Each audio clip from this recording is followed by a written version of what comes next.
Fərqinə varmadan etdiklərin azadəlik. Sadəcə mən sevirəm səndə olan sadəlik. Nə əlaqə səni bu sadəcələr üçün sevirəm.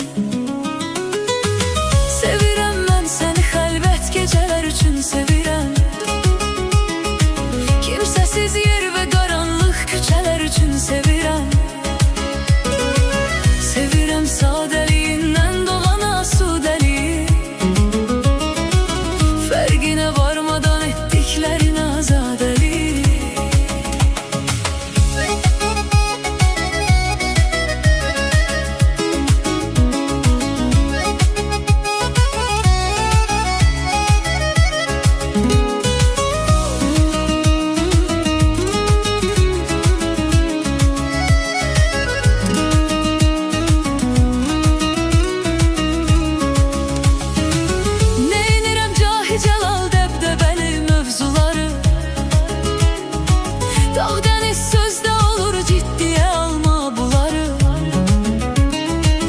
Həsrətinlə gözümdən süzülən sel suları,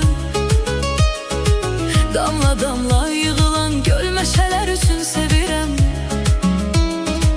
Damla damla yığılan göl meşələr üçün sevirəm.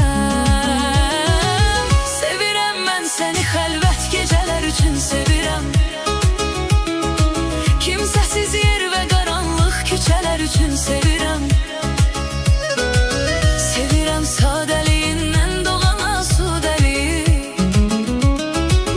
Fərqinə varmadan etdiklərin azadəlik.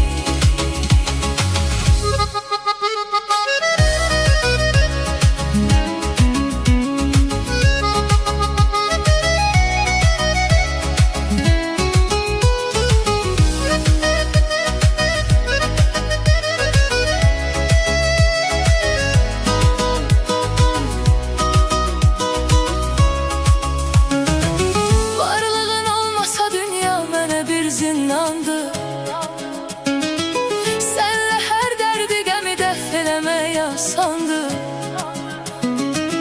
Xəstədir aşiq ona bir baxışın dərmanıdır. Rəhm elə mən səni bu müalicələr üçün sevirəm. Rəhm elə mən səni bu müalicələr üçün sevirəm. Sevirəm mən səni xəlvət gecələr üçün sevirəm.